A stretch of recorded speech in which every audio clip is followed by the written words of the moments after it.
Plans for mandatory digital IDs will apparently be dead in the water in 6 months in the face of mounting opposition to the plans. Sir Keir Starmer has been warned by his former advisor Peter Hyman.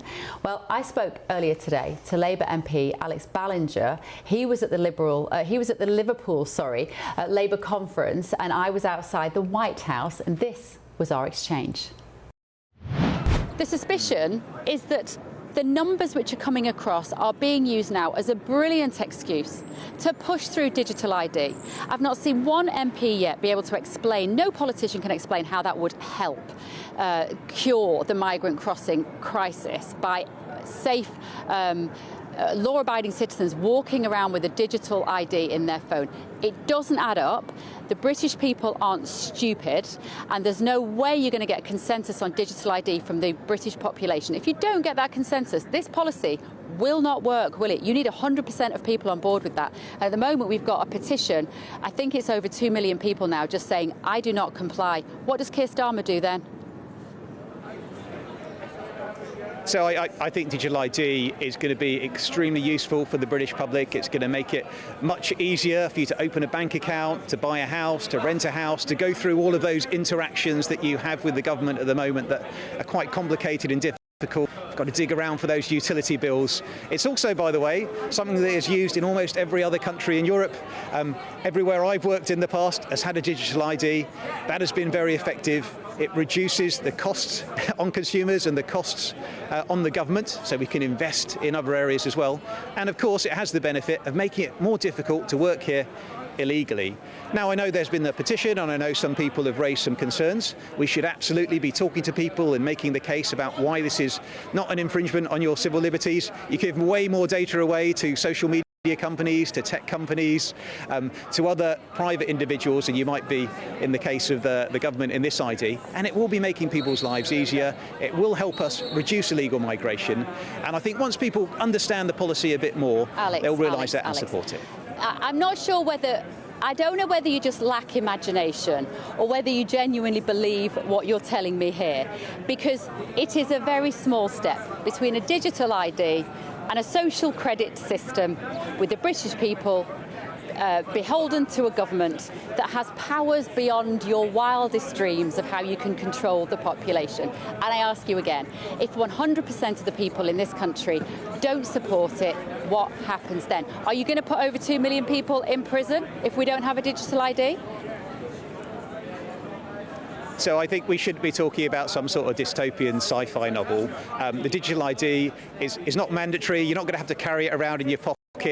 No police are going to be inspecting you to make sure you have it. It's to make those transactions with the state slightly easier and slightly more secure. So you might need it, or you will need it, when you're registering for a new job, when you're maybe doing some financial transactions around a particularly large purchase, or interacting with HMRC. These are sensible things that you need your ID to do to access at the moment anyway. So there's no real change apart from making it simpler to facilitate.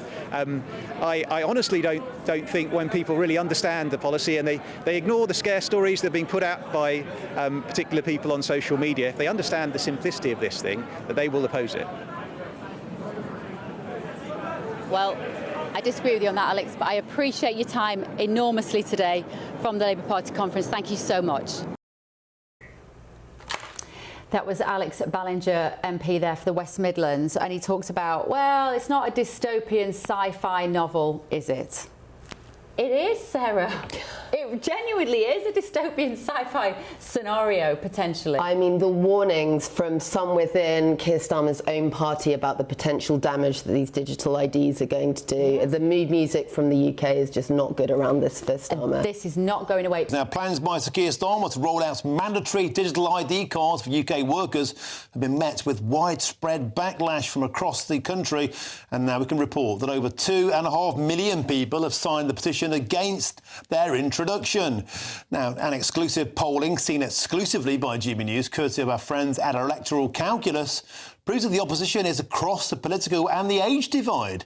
Let's now speak with the CEO of Electoral Calculus, Martin Baxter. Martin Baxter, always a pleasure to have your company. Thank you very much for sharing this exclusive data with us. Let's start with the fascinating political backlash against this. And Martin Baxter, we can see there's wide support from the traditional parties, but the newer parties are rejecting it. Yes, that's interesting. So this poll that we've done with our partners Find Out Now, we did the sample on Friday, about 1,000 people, and excluding the don't knows, we found 46% of people against the digital ID cards and only 27% in favour, with the rest in the middle. There we go, we got the graphs there. But it's not a left-right divide, as you were saying.